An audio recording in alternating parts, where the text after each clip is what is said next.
It's workbench time. After mapping out virtually what I need in the last video, it's time to start making it a reality. I've come up with this design that fits where I want it to and suits my specific needs. It's higher than your usual workbench, which I find more comfortable to work at. The lower frame is from 50 by 2mm box section steel, and the top is from laminated solid pine panels found at the hammer barn. The extra height is to accommodate this mobile woodworking bench, which is a job for future Nick. It'll rest nicely under the workbench in the corner and out of the way when I'm not using it. So after considering all that, I made up a proper model in Fusion, and from that created some usable fabrication drawings.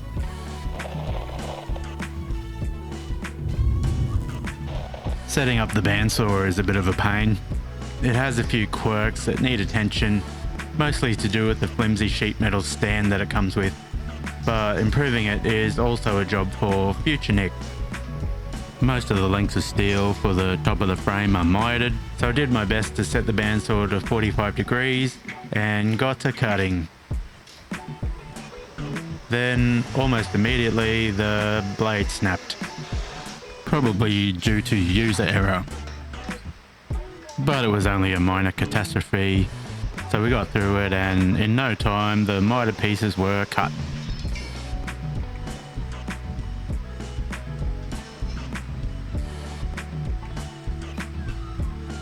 I laid out the pieces in place to make sure they fit okay, but instead discovered a huge disaster.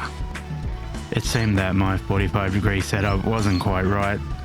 Not exactly sure why, I'm no pro fabricator. I'd guess it's one of the quirks of that bandsaw.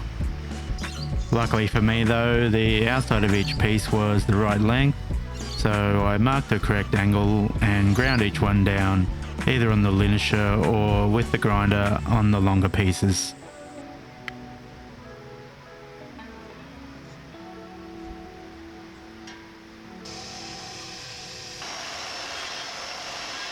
That was looking a lot better. Turned out it wasn't the massive calamity it felt like in my brain. With that behind me, it was time to crack out the welder and glue metal together with electricity. I find that thin wall tube can be pretty hard to weld without blowing holes through it. I did get the hang of it though.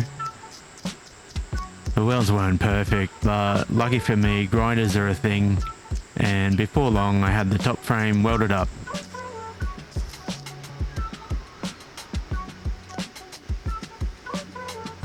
To cut all the legs the same, I set up this janky stop block arrangement. Not pretty, but it did work well.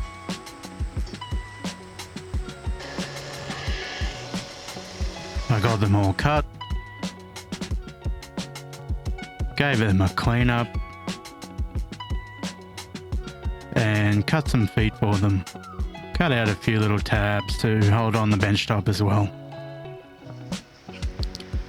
I thought it'd be easiest to weld all the feet onto the legs before welding the legs to the top frame, so they were drilled and prepped, and the mounting tabs were done at the same time.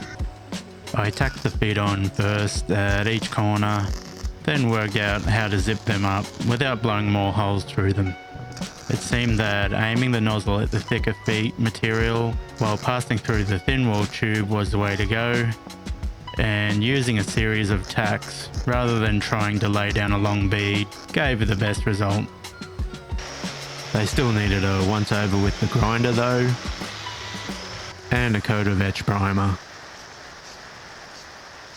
To attach the legs, I first leveled up the top frame. I set up the first leg with magnetic clamps to hold it where it needed to be, and then braced the leg with some clamps and a solid member.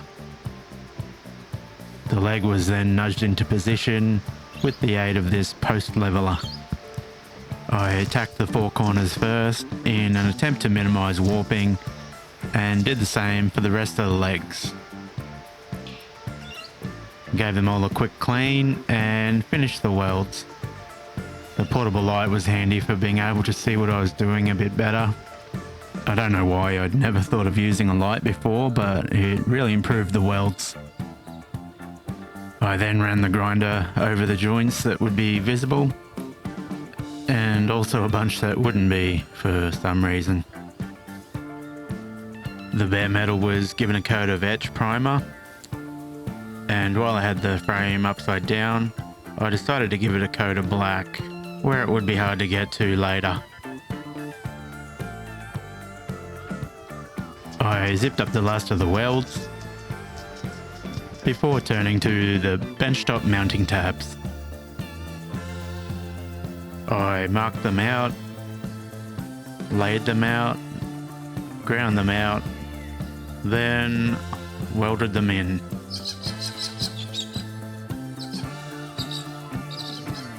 Any welding slag was taken out with the grinder, and any tabs that were out of line were beaten into position with a hammer.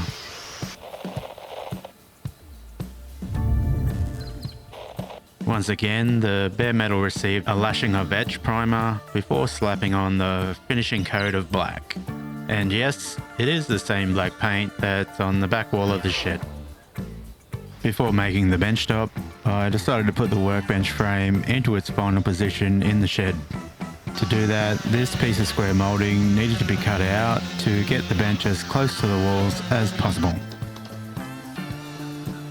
Once the paint was dry, I gave the area a bit of a clean up and moved the frame into the corner. The damp course was interfering, so I ended up stapling it to the walls. The next job was to make some holes for some dynabolts to hold the frame to the floor.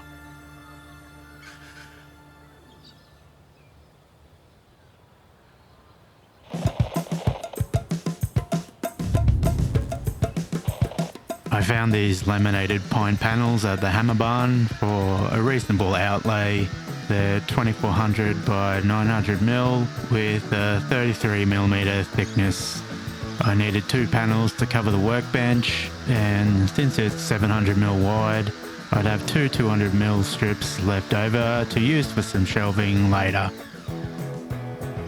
I screwed the bigger benchtop on from underneath and found a cut length for the next piece. Then did the same for the last piece. I gave the front edge a nice round over with the palm router while the benchtops were still attached, but I took them off to do the underside.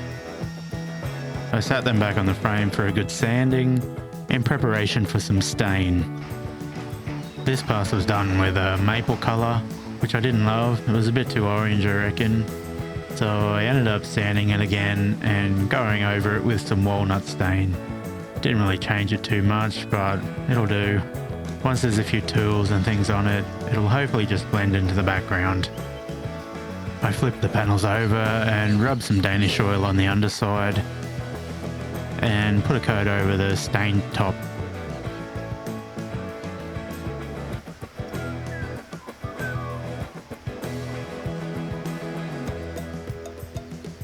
Once all the panels were dried, they were screwed to the frame for the final time, sanded back, cleaned up, and received their final coat of oil.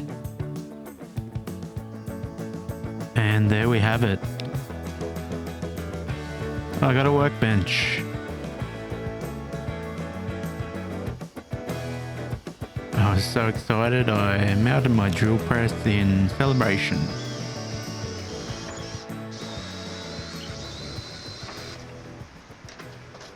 Thanks for watching to the end, I really appreciate it. If you liked the cut of my jib and reckon I deserve a beer for my troubles, check out my PayPal link in the description to make a one-off donation. Also, if you're in the market for some reasonably priced gear for photography and videography, click my affiliate link with NEEWER and check out their wares. Here's cheers.